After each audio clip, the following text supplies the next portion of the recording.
নমস্কার। আমি স্বপন ভট্টাচার্য। অনেক দিন পরে আবার আমার মজাদার বাংলা ব্যাকরণের একটা নতুন পর্ব নিয়ে আপনাদের সঙ্গে হাজির হলাম। আপনাদের মধ্যে যারা এই প্রথম চ্যানেলটি দেখছেন তাদের কাছে আমার অনুরোধ, দয়া করে চ্যানেলটি সাবস্ক্রাইব করুন এবং ভিডিওটি কেমন লাগলো কমেন্ট করে আমাকে জানান। এবং সেই সঙ্গে যদি ভিডিওটি ভালো লাগে, যদি আপনাদের পছন্দ হয়, তাহলে ভিডিওটি অনেক অনেক অনেক শেয়ার করুন, যাতে আমি আগামী দিনে আপনাদের কাছে আরও নতুন নতুন পর্ব নিয়ে হাজির হতে পারি। আজকে যে বিষয়টি নিয়ে আপনাদের সঙ্গে আলোচনা করব সেটি হলো হকার লোপ। এই হকার লোপের একটা খুব ভালো উদাহরণ রয়েছে কলকাতা শহরের ব্যস্ততম রেলওয়ে স্টেশনটির নাম শিয়ালদহ। দেখবেন বোর্ডে বলুন বা টাইম টেবিলে বলুন, সর্বত্রই লেখা থাকে শিয়ালদহ।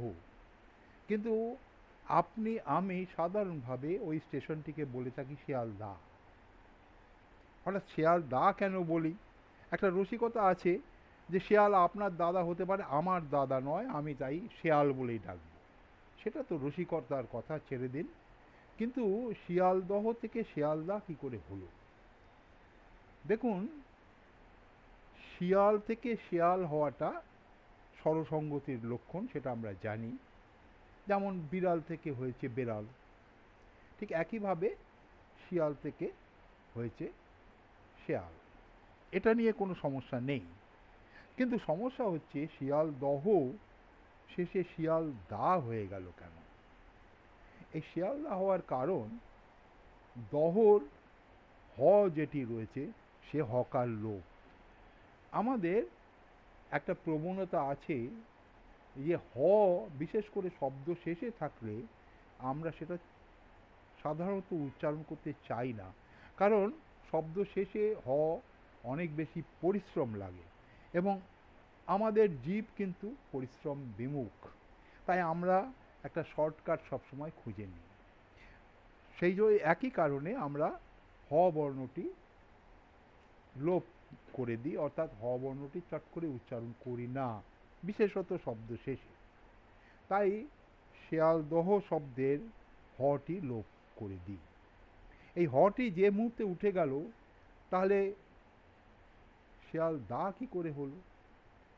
শিয়ালদা হলো এই কারণে যে দয়ের সঙ্গে একটা আছে এবং হকার লুপ্ত হওয়ার পরে হয়ের সঙ্গে কিন্তু একটা ছিল। এই কিন্তু লুপ্ত হয়নি। তাই আগের অর্থাৎ দয়ের সঙ্গে যে এবং তারপরে হকার লুপ্ত হওয়ার পর যেটা শুধু পড়ে আছে, এই এবং যোগ করে সন্ধির নিয়মে হয়ে গেল আ। ফলে শিয়ালদহ হয়ে গেল শিয়ালদা। ঠিক একইভাবে মাকড়দহ হয়ে যায় মাকড়দা, ডুমুরদহ হয়ে যায় ডুমুরদা, ঝিনেদহ হয়ে যায় ঝিনেইদা, চাকদহ হয়ে যায় চাকদা, তাকদহ হয়ে যায় তাকদা, ইত্যাদি ইত্যাদি। আজকে এই বিষয়টি নিয়ে আপনাদের আগে আলোচনা করেছিলাম। আজকে আমার আলোচনার বিষয় হচ্ছে বউবাজার শব্দটি নিয়ে। বউবাজার শব্দটি কিভাবে এলো?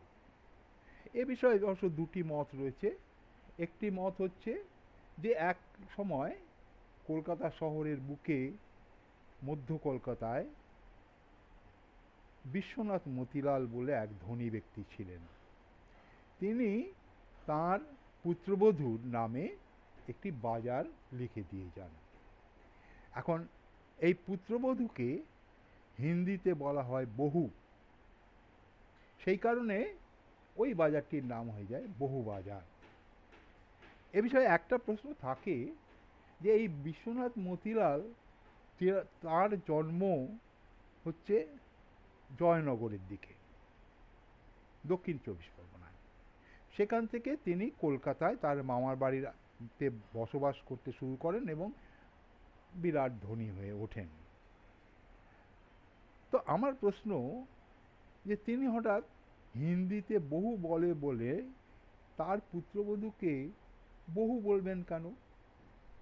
আমরা তো সাধারণত পুত্রবধূকে বহু বলে সম্বোধন করি না।